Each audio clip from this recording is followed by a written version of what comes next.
ഈ ഒരു തെറ്റ് ചെയ്താൽ പൂക്കൾ വരില്ല. 100% പൂക്കാൻ ഈ ട്രിക്ക് അറിയാമോ? ഈ ചെടി ഇങ്ങനെ ചെയ്താൽ എക്സ്പ്ലോഡ് പോലെ പൂക്കും. നിങ്ങളുടെ ബൊഗെയിൻവില്ല പൂക്കാത്തതിന്റെ കാരണം ഇതാണ്. ഗാർഡൻ ലവേഴ്സ് ഇത് മിസ് ചെയ്യരുത്. അപ്പോൾ welcome back to my channel Diyar rocks.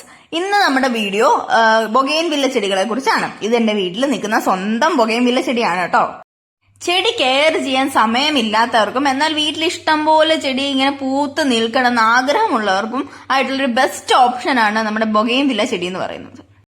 ഒരു വീട്, ഒരു മതിൽ, ഒരു ഗേറ്റ്, അവയെല്ലാം മാറ്റി നിറങ്ങളാൽ നിറയ്ക്കാൻ കഴിയുന്ന ഒരു ചെടിയാണ് ബൊഗെയിൻവില്ല. കാറ്റിൽ അലിഞ്ഞു ചിരിക്കുന്ന പൂക്കൾ, നിറങ്ങളുടെ ഒരു ചെറിയ ഉത്സവം പോലെ തോന്നുന്ന കാഴ്ച. ഇത് ഒരിക്കൽ കണ്ടാൽ ആരും ഒന്ന് കൊതിച്ചു പോകും, എന്റെ വീട്ടിലും വേണമെന്നിങ്ങനെ. ബൊഗെയിൻവില്ല യഥാർത്ഥത്തിൽ ഒരു ക്ലൈംബിംഗ് പ്ലാന്റ് ആണ്. എന്നാൽ ഇത് വീട്ടുമുറ്റത്ത് വെട്ടി ഒതുക്കി ചട്ടിയിൽ നട്ടു വളർത്തിയാലും വളരെ മനോഹരമായ ഒരു ചെടിയായി വളരും. പിങ്ക്, പർപ്പിൾ, വെളുപ്പ്, ഓറഞ്ച് തുടങ്ങി ഇപ്പോൾ വളരെയധികം നിറങ്ങളിൽ ഇത് ലഭിക്കും. ഇതിൽ പൂക്കൾ പോലെ കാണുന്നത് ആക്ച്വലി ബ്രാക്റ്റ് അഥവാ ഒരുതരം നിറമുള്ള ഇല ആണ്. അവയുടെ ഉള്ളിൽ ചെറിയ യഥാർത്ഥ പൂക്കൾ ഉണ്ടാകും. അതായത് നമ്മൾ കാണുന്ന ഈ സൗന്ദര്യം പ്രകൃതിയുടെ ഒരു ചെറിയ മാജിക് തന്നെയാണ്. ഇനി ഇതിന്റെ പരിപാലനം നോക്കാം. അധികം പരിപാലനം ആവശ്യമില്ലാത്ത ഒരു ചെടിയാണ് ബൊഗെയിൻവില്ല. ഈ ചെടിയിൽ പൂക്കൾ ഉണ്ടാകുന്ന ഏറ്റവും വലിയ രഹസ്യം സൂര്യപ്രകാശം തന്നെയാണ്. ദിവസം കുറഞ്ഞത് 5 മുതൽ 6 മണിക്കൂർ വരെ സൺലൈറ്റ് കിട്ടിയാൽ ബൊഗെയിൻവില്ല വളരെ സന്തോഷത്തോടെ പൂക്കും. അതായത് ഇത് വെക്കുന്ന സ്ഥലം അനുയോജ്യമല്ലെങ്കിൽ പൂവ് കുറയും. സൂര്യപ്രകാശം കുറഞ്ഞാൽ ഇലകൾ കൂടുതൽ വളരും, പക്ഷേ പൂക്കൾ കുറയും. അധികം വെള്ളം ആവശ്യമുള്ള ചെടിയല്ല ഇത്. തറയിൽ നട്ടിരിക്കുന്ന ചെടിക്ക് ഡെയിലി വാട്ടറിംഗ് വേണ്ടതില്ല. എന്നാൽ ചട്ടിയിൽ വെച്ചിരിക്കുന്നവയ്ക്ക് ഈ ചൂടത്ത് ദിവസം ഒരു നേരം നന കൊടുക്കണം. ഒരുപാട് വെള്ളം കൊടുത്താലും പൂക്കൾ കുറഞ്ഞ് ഇല കൂടും. ഒരു സിമ്പിൾ പോട്ടിംഗ് മിക്സ് മാത്രമാണ് ഇത് നടാൻ ആവശ്യം. ഗാർഡൻ സോയിൽ, ചകിരിച്ചോറ്, ചാണകപ്പൊടി. ചകിരിച്ചോറിന് പകരം മണലായാലും കുഴപ്പമില്ല, വെള്ളം ഒഴുകിപ്പോകണം, അത്രമാത്രം.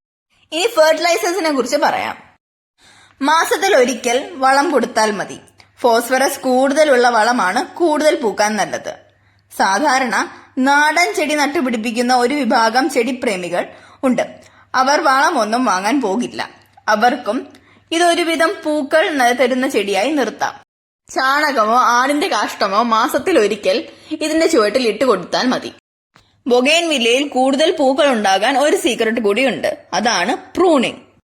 പഴയ ബ്രാഞ്ചസ് മുറിച്ചു മാറ്റണം. അതിനുശേഷം ചാണകപ്പൊടിയോ ആടിന്റെ കാഷ്ടമോ ഇട്ടുകൊടുക്കാം.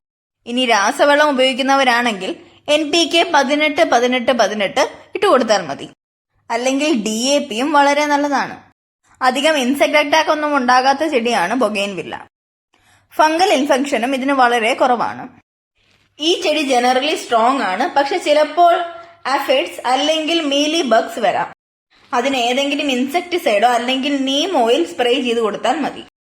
നമ്മൾ ബൊഗെയിൻവില്ല ചെടി നട്ടു വളർത്തുമ്പോൾ നമുക്ക് ഏറ്റവും കൂടുതൽ വരുന്ന ഒരു പ്രോബ്ലമാണ് ഇതിന്റെ വില എന്ന് പറയുന്നത്. മിക്ക നഴ്സറികളിലും നല്ല അത്യാവശ്യം വിലയുള്ള ഒരു ചെടിയായി തന്നെ നമ്മുടെ ബൊഗെയിൻവില്ല മാറിയിട്ടുണ്ട്. പിന്നെ 260, 300, 350 എന്നൊക്കെ പറഞ്ഞ വില ഇങ്ങനെ കൂടി പൊക്കോണ്ടിരിക്കുകയാണ് ഇതിന്റെ. പിന്നെ ഒരു ചെടിയിൽ തന്നെ 3-4 ഇനം ഇങ്ങനെ ബഡ് ചെയ്ത് വെച്ചിരിക്കുകയാണെങ്കിൽ വില വീണ്ടും കൂടും. പിന്നെ ഇത്രയും വില കൊടുത്ത് വാങ്ങിയിട്ട് അതിന്റെ പോസിറ്റീവ് ആയിട്ടുള്ള കാര്യം പറയാനാണെങ്കിൽ ഇത് പെട്ടെന്ന് നശിച്ചു പോകില്ല. മാത്രമല്ല ഇതിന്റെ കമ്പെടുത്ത് നട്ടു വെച്ചാൽ നമുക്ക് വീണ്ടും ഒരുപാട് ചെടികൾ ഉണ്ടാക്കിയെടുക്കാനും പറ്റും. മിക്കവാറും എല്ലാ ബൊഗെയിൻവില്ലയും കമ്പ് വെച്ചാൽ കിളിക്കുന്നത് തന്നെയാണ്. വലിയ പോട്ടി മിക്സ് ഒന്നും ഇല്ലാതെ സാധാരണ മണ്ണിൽ ഇതിന്റെ കമ്പ് കുഴിച്ചു വെച്ചാലും നമുക്ക് ഇതിന്റെ പുതിയ ചെടികൾ ഉണ്ടാക്കിയെടുക്കാൻ പറ്റും. പിന്നെ ഇതിനെപ്പറ്റി ഒരു മിത്ത് പറയാനാണെങ്കിൽ ഈ വാസ്തു നോക്കുന്നവരൊക്കെ പറയും ഈ ബൊഗെയിൻവില്ല ചെടി ഒരിക്കലും നമ്മുടെ മെയിൻ ഡോറും മുൻവശത്തെ വാതിലിന്റെ നേരെ വെക്കരുതെന്ന് പറയും. ഇത് എത്രത്തോളം സത്യമുണ്ട് ഈ പറയുന്നതെന്ന് എനിക്കറിയില്ല. പക്ഷെ ഇത് കേൾക്കുമ്പം ഒരു 80% ആൾക്കാരെങ്കിലും പേടിച്ചു പോകും. ഇനി എങ്ങാനും നമ്മളത് മെയിൻ റോഡിന്റെ ഫ്രണ്ടിൽ കൊണ്ട് വെച്ചാൽ കാണുന്നവരെല്ലാം വന്നിട്ട് ചോദിക്കും, അയ്യോ അവിടെ വെച്ചോ, ഇത് ദോഷമാണല്ലോ ഇങ്ങനെ വെച്ചാൽ എന്നൊക്കെ പറയും. അത് കേൾക്കുമ്പോൾ നമുക്ക് ഒരു നെഗറ്റീവ് ഫീലിംഗ് ആണ്. അപ്പൊ പിന്നെ ഞാനിത് മേടിച്ചിട്ട് മുമ്പിൽ കൊണ്ട് വെക്കാറില്ല, സൈഡിലൊക്കെ ആയിട്ടാണ് വെക്കുന്നത്. പിന്നെ കുറച്ച് സ്നേഹവും കുറച്ച് ശ്രദ്ധയും നമ്മൾ കൊടുത്താൽ അതിനു പകരം നിറങ്ങളുടെ ഒരു ലോകം നിങ്ങൾക്ക് സമ്മാനിക്കുന്ന ഒരു ചെടിയാണ് ബൊഗെയിൻവില്ല. നിങ്ങളുടെ വീട്ടില് ഈ പൂവൊന്ന് വളർത്തി നോക്കൂ, പിന്നെ നിങ്ങൾ തന്നെ കാണും നിങ്ങളുടെ വീട്ടിൽ പൂന്തോട്ടമായി മാറും. അപ്പൊ എന്റെ വീഡിയോ ഇഷ്ടപ്പെട്ടെങ്കിൽ നിങ്ങൾ ലൈക്ക് ചെയ്യണം, ഷെയർ ചെയ്യണം, സബ്സ്ക്രൈബ് ചെയ്യണം. തൊട്ടടുത്തുള്ള ബെല്ലൈക്കനും കൂടി എനേബിൾ ചെയ്താൽ ഞാൻ ഇങ്ങനത്തെ വീഡിയോ ഇടുമ്പോൾ തന്നെ നിങ്ങൾക്ക് അത് കാണാനും പറ്റും. അപ്പൊ ശരി, ബൈ.